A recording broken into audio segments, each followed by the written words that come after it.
Shut up and sit down.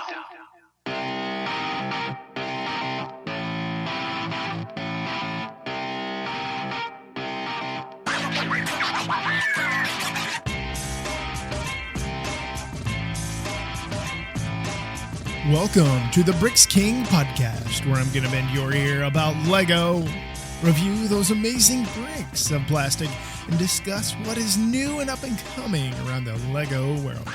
I'm your minifig host, Matt. Let's build on it. Welcome in, everybody. How are you doing today? We are in the drive towards the Christmas holiday. So much fun, so much enjoyment. Love this time of year. However, before you enjoy your Christmas, we've got some Monkie Kid coming at you. And today we are talking about one specific mech, one specific set that, well, it could adorn a shelf near you in your room, your Lego hideout, wherever in the future, because this thing is rad. Up on the docket today, we have 80045, the Monkie King Ultra Mech. Has 1,705 pieces, and it retails for a whopping $160 here in the United States and €140, which is a nice little price cut for you guys over there in the European region where you still use the euros. However, this thing is massive. It is incredible. Now, if you know anything about me, you already know hands down that I already have a bit of a soft spot in my heart for mechs. So keep that in mind. I might be slightly biased. However, I want to start with the minifigs here because not only do I not have a very much background knowledge of Monkie Kid, Monkie King, any of it, definitely want to discuss it straight out of the gate. So let's jump into minifigs first because there are some unique characters in this wave. So first up, we're going to talk about these antagonists that we have because they are somewhat unique in their own right. Something that I've never seen before. And Monkie King, Monkie Kid, they just continue to throw out these bizarre characters, which are absolutely fantastic. So first up, we're going to talk about this guy with his purple cape. It's got some nice little detail in it. It is fabric, by the way, which is a big point for a lot of you that enjoy your capes and your baddies and stuff like that. This guy does have two faces, by the way, and he's got this very unique color to his body and his face. It's a very nice choice to go with the teal color here for the head and at least one of the arms and the torso. He's got a little shoulder pauldron type piece that is on with the spikes. There's 3 spikes on each side. That is in gold here.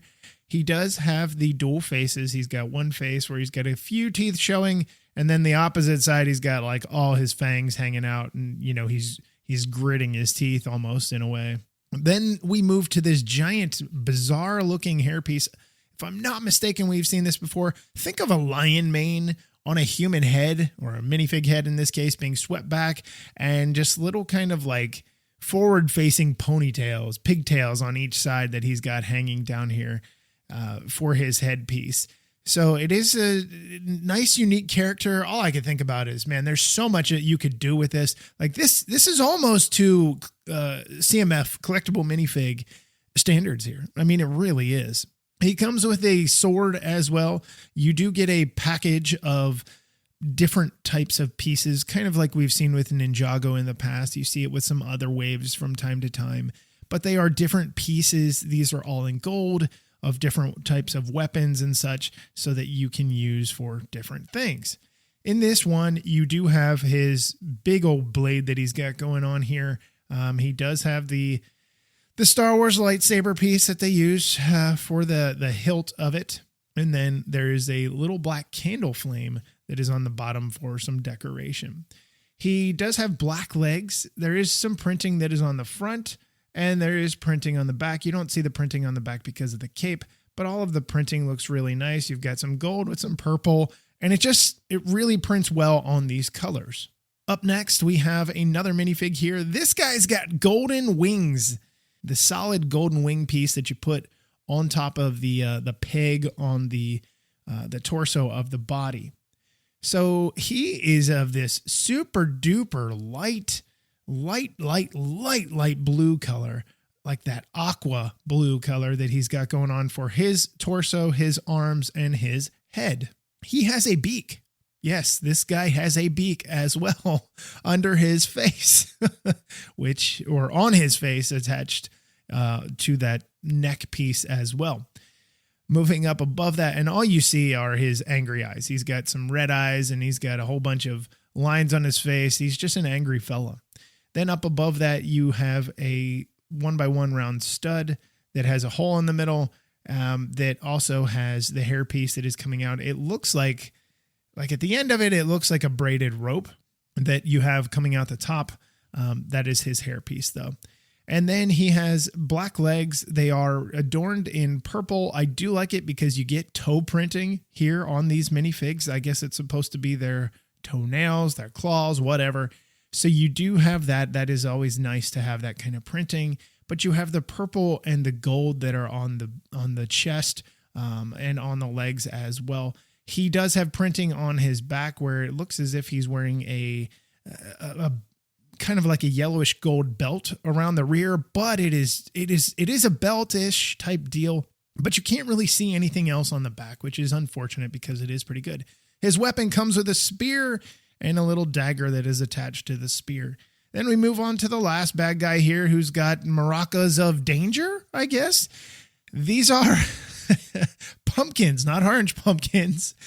They are this very ugly nougatish puke nougat color. It is not the prettiest color. However, they are attached to bars, which are attached to his hands as well. This guy has a trunk. Yeah, he's got a trunk for a face, a trunk face. Can you imagine growing up in school being called trunk face? You know, this poor kid, going to class every day, going to school every day, and kids making fun of him and these big ears in his trunk. How rude. No, I'm kidding. Anyway. So I've started with the heads because they're just so different and they're just much more exciting and captivating than the protagonists, the Monkey Kid, the Monkey King, all of them. It's just much better. Anyway, so this is a rubbered molded piece because you don't want to be breaking off these ears. So it is that soft plastic that they have here. He's got giant tusks attached. This is a white piece, by the way, and the tusks are yellow. You've got the trunk that hangs down, and then you've got the ears that stick out. He does have a hairpiece, which we have seen before. It's kind of like a rebel, a bad guy. It's that Slavic type ponytail that comes up, Viking-esque, that ponytail that comes up down the back. You see the rest of the head around the sides are shaved and such. He has this weird kind of crown that is printed on his forehead. I'm not quite sure what it is meant to be or what it is for, but it is definitely there. He does only have the one face print. He has red eyes as well. But I like what his body looks like here. He's got the white torso with printing, and then he's got the teal torso with printing. On the torso itself, what you have on the rear, you have some teal printing with some purple and some gold. It's supposed to be whatever is kind of draped across the top part of his chest, whatever kind of garment he is wearing. And then he's got this big kind of cummerbund style print in gold here and a little bit of purple on the sides, which wraps around to the back, which has purple on the rear. It's very bizarre looking, and it continues slightly to the legs, but it doesn't do a really good job of it. However, same thing with the printing on the legs. It's the continuation of the theme of the garb that he is wearing. And then you have the toenails as well. And, I did forget to mention he is wearing purple pauldron type pieces across his shoulders, his shoulder pads, because he's going in for the big game, right? Totally kidding. So let's move on to the good dudes here. We've got Monkey Kid here in a brand new garb that he is wearing here. He's decked out in all white with prints all over the place. He's got some Monkey King type style printing of a face that is on his chest, and then all of the little, accoutrement of the printing of the front of his legs. The back end of his printing on the back of his, on his back, well, it's nothing to really write home about. You got some red, you got some gold. However, they do a unique job of this because it is a metallic silver that they are kind of using for the torso, which is really bizarre. He does have some pauldrons as well. I'm not quite sure if that's what those are called across the shoulders, but that's what we're going with. I don't know if that's the exact term in Lego's category, but we're going to go with it. He does have two faces. He comes with his standard Monkie Kid hairpiece with the red hairband. On one side, he has the face where he's in his battle face. He's got the red paint across his eyes, and his grin is quite happy. He's got all his teeth showing. And then on the back side, the other print that you can have for his face is eyebrows furrowed, and just kind of an angry smirk that is on his face. He does not really come with anything special, because you got to remember, Monkie Kid has the Mech. So there's really no need for him to have any kind of real big weapon or anything like that. Then we move on to this other monkey character that we've got here. I don't think this is the Monkey King. I'm pretty sure. I swear this was one of like his brothers or something from the one set last season. However, he is in the... He's got a really nice staff, by the way. I love this staff. It comes with the two new pieces that you see on the end of these things. And then he's got the monkey tail that goes in the middle of the torso and the legs. The standard monkey head or hair piece that we've seen with the ears. And then obviously the cutout of the hair. He does have two faces. He's got one where he's kind of grinning and the other where he's crying or upset. His eyes are closed. He looks like he's crying. But he is wearing kind of like this tiger print stripe garb that he is wearing across his body. I'm pretty sure this is not the Monkey King. I would expect better. But what we do have is we do have a royal figure here. We do have somebody that is wearing this giant dual molded piece that has white hair, and it's that softer. And then you have this gold, this brilliantly gold piece that is going on here. Actually, now that I'm looking at it, I don't know that it is dual molded. I think it's just painted. However, you do have this beautiful crown that is going on here. And the individual here, you have one face that looks like they're sleeping. They're not wearing their glasses on that face. Eyes are closed. Mouth is kind of like they're snoring almost. And then the other side, you have kind of a standard print for somebody with glasses for the most part. I would love to see Lego really kind of spice that up a little bit. However, red glasses, red round-eyed glasses, and just kind of a mouth that's kind of not really sure what's going on. Like they just walked up into a battle and were like, what? Anyway, body, nice, beautiful, dark reddish brown that is up here for the torso. Nice printing in the dark reddish brown that they have going on with some gold accent that is in here as well. And then you have the white legs that are printed on the side and on the front, obviously not on the back. All right, enough of the minifigs. So let's get on to the big deal. I've spent enough time on minifigs. I wanted to take my time on this thing because I think at $160, this is definitely worth the money. And here's why. The Mech is incredible. Let's dive into it. First things first, what you notice about this thing is its sheer size and thickness. The legs on this thing, the thighs on this thing, the feet on this thing are absolutely massive.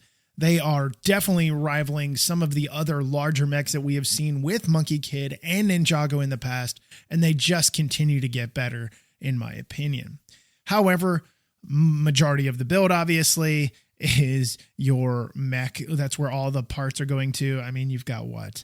Maybe 50 parts that go to your minifigs, and then the rest go to this beautiful puppy that is going on here. So I'm going to start from the top and go down. On the front side of this thing, you've got these giant shoulder pauldrons that are actually connected in a new way that I have not seen in, I don't know that I've ever seen this, where they use the kind of a double-edged bar that has like a 45-degree bend in it and clips on the end. That clips the pauldron into place on the pauldron side, and then it clips it to the upper shoulder joint as well. So really nice there. It gives you some maneuverability, especially when you want to move the arms. It gives a lot of nice flex in there. But before we get any lower than that, I want to talk about the head, because the head, you do have a head that does swivel around 360 degrees. It does not have any tilt upward or downward, which does kind of suck as far as posing, because you can't exactly like kind of have him looking down at the ground. He's looking off in the distance. The head build was an absolutely gorgeous sculpt by the design team. I cannot get over how beautifully this thing was done. You do have some like phaser style guns that are used here in the back end in their beautiful, well, they look as if they have this color, but they don't. It's the decals, the giant ears that are sticking up, which I'll talk about here in a moment, that give them their sheen. But here's my thing. Everything that is put into a Lego set is not done accidentally. Everything is thought over 1, 2, 10, 30 times. And something like that, where you're getting the radiance from the back of this this piece of plastic, it has definitely been thought through. I'm without a doubt, I'm sure. So you do have these big type feathery type ears that are sticking up. They're not really ears. They're kind of like war garb that you would see with Native Americans, like having feathers and such like that. They are really long, and they are attached in the rear of the head by ball joints and little phaser guns that are used. The phaser guns get their kind of goldish color from the backside of this piece because it is gold on the backside. It is printed in the front with some blue that is on it, and then some red, some gold, that kind of thing. The head, though, is gorgeous. You have printed eyes that are here. They are printed on clear pieces, 1x1 tiles, round tiles, excuse me. And then you also have this printed piece just above the eyes, which is some red and some gold to it. It's a 2x2 round tile that is printed. And then you have a sticker where the mouth/nose of the monkey is just a tiny little sticker, such a pain in the butt to get on. Just a really weird surface to add it to. However, you do have a light brick that does come with this head, and in the rear there is a small little trigger. It's like a little, it's like a Technic rim to a certain degree, and that can accept a pin, and that lights up the eyes. Thus the reason the eyes are clear. It looks really sharp. I love the way this is done. So then we move just to the rear of this thing. I'm going to get him spun around here to try and do my best. So you get this thing spun around to the rear, and you get this big, beautiful behemoth of a thing. What you have is you have these big, giant type of wing type pieces with the Monkie Kid cloud pieces that are sticking out the top.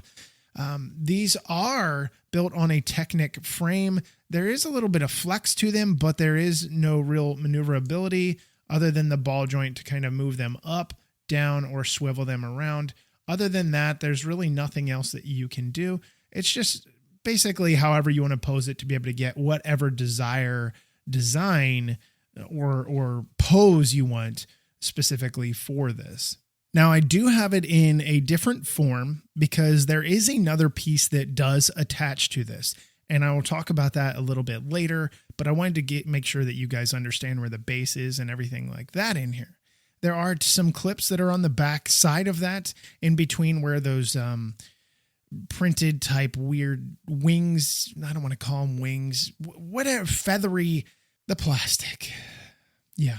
Anyway, in between, you have some clips.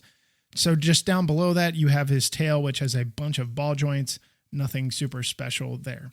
So we'll talk about what gets clipped onto his back after we finish talking about the entire mech and what it features it has, and then we'll get to the rest of it.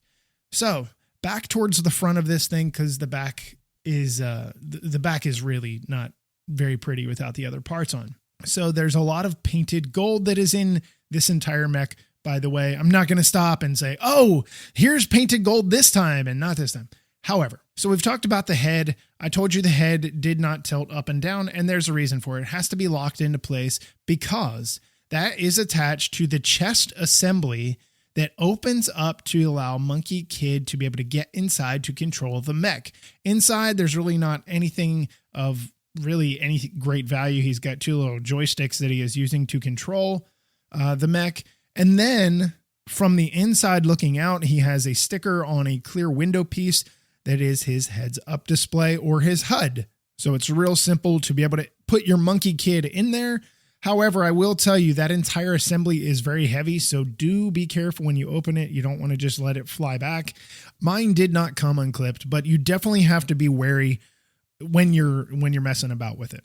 So just below that area, you have some additional pieces to the chest, which are supposed to give it some definition and some depth and design and color pop. These pieces are just kind of clipped into place on the side, and they have a little bit of swivel to them. Slight adjustment that they have for you to kind of close up the chest, but not really. So down just below that as well, what we have in that position is we have the little kind of like talus pieces that are hanging down just opposite on the interior portion of the legs. And then you also have this giant tiled piece, this round tile piece that is here. It is a print of Monkie Kid, of the Mech, of the Monkey King, whatever. It's a very grizzled looking monkey. It's very fearsome. So I'm going to put the head back on here, pull it back upright. And I want to talk about the shoulders, the arms, the legs. They're super, super thick, super big. They have to be able to hold all this weight. So each shoulder can click up and down quite a bit. It can rotate around. However, I don't really have much of a point to rotate them around, I guess. You're just looking for certain poses, but they do. There is an elbow joint as well. The elbow joint can just go forward and to the rear. You can actually get this thing really, you want to talk about double jointed. It's like double jointed to the fullest extent. Kind of creepy in how far you can get it to go. And then you have a wrist that is on a ball joint. The wrist has some good maneuverability and movement to it, just to be able to get certain poses and stuff like I had mentioned. And then moving along, what you have next are the giant fingers, the giant hands that you have here. You do have what is supposed to be like dual fingers and then a thumb. And the fingers are really, really large. They're 2 studs wide, 2 plate wide. They're really, really big. You do have some stickers that is for what is supposed to be, I guess, like the knuckles or such, the knuckle protection that is going on here on each side. You do have a sticker where the thumb is for that point. On the inside, you do have a Technic axled ball joint that is here. And that ball joint is allow you to swivel things around when we get to weapons and stuff like that. You can hold a staff in there. That way it is kind of locked into position, and then you just cradle the fingers around. So some of the other stickers that are on here, you do have a sticker that is up on the shoulder, on the red, just a bunch of little stickers and stuff to make it look extra pretty and just have some other pop to it other than just regular color. But the color palette of the teal with the red, with the gold, with the painted gold, it looks gorgeous. So that covers maneuverability for that. Let's move down a little bit to the hips and the joints that are super important down here, especially for posability and play to a certain degree. So your hips, they can swivel inward and outward. Can only go so far, obviously, before they are locked into place by a piece that is just above the hip joint. They can rotate around as if he's kicking. However, if you are rotating them to the rear, they are locked into position by a Technic piece that is back here, a Technic brick that is in that spot, so that you can't basically put this thing in a bad pose where its weight is not going to hold. So a nice choice there. You have right at the hip joint there, you have some covering there, a big old chunky piece made up of a bunch of tiles and such, different color variation between the gold and the red as well. And then what we have next, as we move just slightly further down, we've got the big old fat thighs. And those big old fat thighs are big old fat thighs for a reason. You don't want these things. You definitely want some good weight here on this thing. Solid in that position to be able to hold up this bulky frame of the upper body. It reminds me something of like the Hulkbuster, where you've got to have those big legs to be able to hold that upper frame. But the build for these was actually really, really cool. A lot of sideways building, a lot of flipping this thing upside down and backwards to build it. It was a lot of fun. just going through just that individual part. And then obviously you're connecting to the knee joint, and then, where the lower legs, where the calves and the feet and the ankles would be. So moving down below, the knees are locked, as you would not be shocked. You should not be shocked at this point, especially with a mech this big. That is standard procedure for Lego at this point in time. They are locked into place by some clips, or not really clips, but the ball joints, big ball joints and small ball joints, to lock everything into position so nothing can move. Just down below that, though, you do have a covering for the knee joint, so that you don't see all the ugly mess of the balls on the inside. But down below that, where the big old calf is supposed to be, a lot of painted gold with the red here. You do have another ball joint that moves down here. And what that has is it's got some lights, some orange 1x1 round tiles, translucent tiles, that are used here with an orange bold type piece. Not bold as in BOLD, bold as in a cereal bowl type thing, a soup bowl on the reverse side of it, where it's got studs on the other side. It is not open. So I like the idea behind that. It, again, more color, a different variation and stuff, and the translucent orange really works well right there. There's something about it. I don't really know what, but it's just different. Now, the joint for the ankle. This one is super important, and it's super important for a number of reasons. It does not move. It is locked. The only thing that you can do is you can tilt the ankles side to side, and the reason for that is when you splay the legs out at the hips, you need that to slightly move, just ever so slightly, but you cannot move it forward or backward without busting something, which I suppose if you would like to, maneuver your mech around a little bit hastily and bust it up, that is your prerogative. So the feet are absolutely massive. You do have some more stickers down here on the feet as well. And they're just really, really large feet. Nice little builds. A lot of the Nexo-Knight shields that are going on in this build in general, there's some that are down here on the feet as well. They do give you 4 orange rubber pads for each foot, 2 in the front, 2 in the rear, to be able to hold this thing steady on potentially slippery surfaces and such. So that is always a plus. So before we move to the next build, this mech was a lot of fun to build. It had a lot of good build ideas to it. Even though they're symmetrical to a certain degree, they are still something that I found a lot of enjoyment with. I like building mechs, but I like different building things. Instead of building a vehicle or a building or something like that, with a mech, you are building what is supposed to be a robotic, or not a robotic, but this giant machine that can be driven or controlled. And it just does a really good job. So as far as standing this thing up, you can get your hip joints pretty locked into place, and get him standing with his legs fairly close together. I think that kind of looks dinky. I like to have it more of an attack pose where I come one click out on each side, and thus the reason why you have the movement in the ball joint in the ankle from the side to side, just ever so slightly, to be able to get that movement. And then you can arch the shoulders forward, backward. You can get this thing into some really, really rad poses to get some really good photos, or just, day to day, you want to repose it just to have a different idea to it. Now, the staff that does come with him is absolutely stinking massive. It is well over a foot tall here, in the measurements we use. I don't know how big it is in centimeters, but this thing is very, very large. It is essentially made up of really just the 2x2 rounds that have the ridged exterior, just a bunch of them with some Technic axle pieces on the inside. You do have some actual wheel axles in gold that are on the ends of this. And it looks really, really sharp. The picture that they have on the box, if I'm not mistaken, it was on the box. My box is long gone. This is real world. I just got a text from my son. He said it's snowing out. Yeah, because it's ungodly cold here when it shouldn't be. However, what you have here is this giant staff, and you can put it into different posing positions. Again, it does fit into his hand, so you have that opportunity to use that as well. So I want to talk about the flyer here in a moment.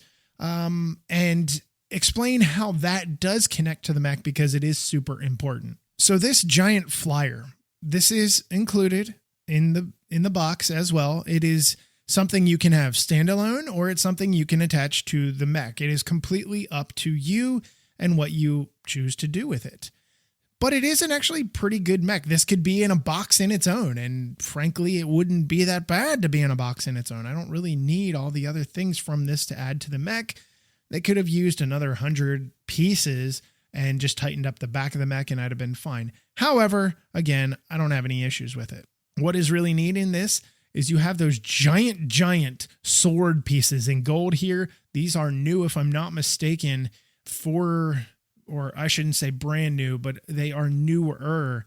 But there are some new colors that we're going to talk about with it here in a little bit in one of the other sets on an episode upcoming.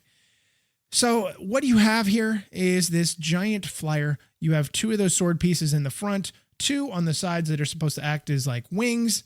And then you have a central fuselage with some weapons that are hanging off the side. You have these little blaster cannons. And then you also have the bolt launchers. And the bolts are actually hidden. You can see the end sticking out, but you can't see the front because they're actually covered up here by a little slope that is clipped into place and pushed upward so you can't see it. I do like that.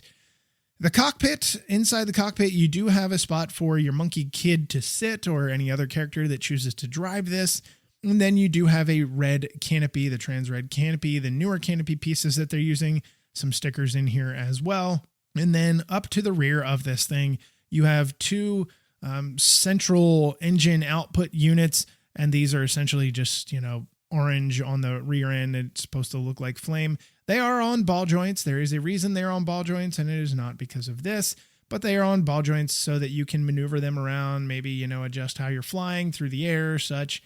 And then you do have some of these other things that are sticking out the back. You have 2 Technic axles that are sticking out the back that look kind of ugly. You do have another piece that hinges up that has some clips on it, and that is it for it.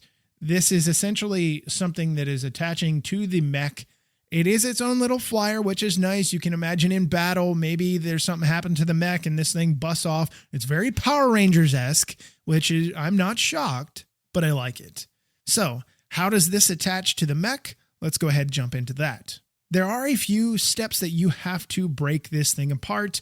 There are actually a number of steps in which you break this thing apart, and then you attach it to the mech in different locations.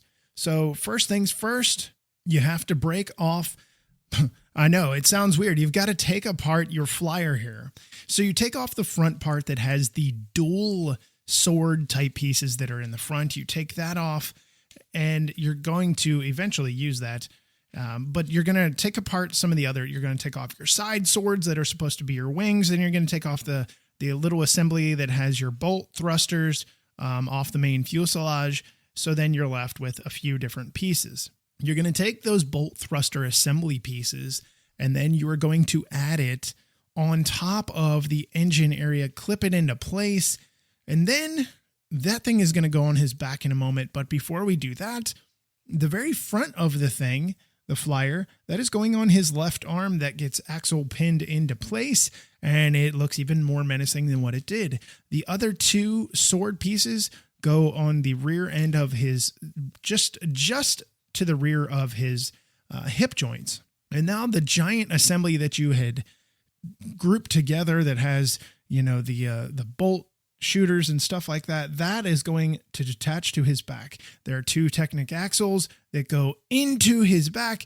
and then there's a clip in there, 2 clips to help hold that into position. Then you flip the bolt shooter part forward, and he's ready for battle. So it's essentially, if you think about it, if you've ever watched Power Rangers, there's always a battle where they have to, go above and beyond, and, they're having trouble with the whatever bad dude that they're fighting, and they have to, adjust their mech essentially and turn it into something much more fearsome and everything. And that's what you're doing here. You are taking this thing from a mech, which was in its own right dangerous, and now turning it into a much more formidable foe for your, other guys to take on. And it does a really great job in doing that. There's a lot of fun here with the bolt shooters, and then these faux cannons that are going on. I mean, it looks dynamite. It really does. Now, remember when I said about the head, you had to be careful about the head going backwards way too fast before? You don't have that issue here. All you simply have to do is stick it upright, because with the new pieces that are attached to the back, the new assembly attached to the back, that is going to eventually stop because of, well, there are bricks and plates and other assemblies in the way. So this thing went from massive to really, really massive and terrifying. So I cannot think of a better mech recently. Ninjago has come out with a lot of great mechs. Yes, they have. Monkie Kid has come out with some really great mechs, but I think right now this is the gold standard. And what's even better yet is it can transform into something else. Not the mech itself, but the flyer pieces can come off. They're really easy to take off and turn into a flyer. It's going to be fun for kids. It isn't so much something that I want to be able to display because I've got it all right here. I've got this much more fiercer looking mech than what I did before. So let's talk about price real quick before we jump out of here. Is $160 worth it? There's a lot of plastic here. There's a lot of, of course there's a lot of stickers, not a whole lot of prints. You do have these little plastic pieces, like I said, these little plastic sheet pieces that they use just to add different color, design, all that kind of stuff. I don't hate it at all. I don't know that I'm always going to want stuff cheaper. Do I think it's fair at 160? Yeah. Does it suck that it's at 140 euros? Yes. It absolutely sucks. It makes me want to cry. It really makes me want to cry knowing that somebody else is going to pay 20 less than what we have to pay here in the United States. But that is the way the cookie crumbles. It's not the end of the world. And I think it's a fantastic set. It is, again, that's where my mech bias comes into play. But as something you can build, as something that can be displayed, as something that is unique in its own right, colorful, large, and just terrifying looking, I love it.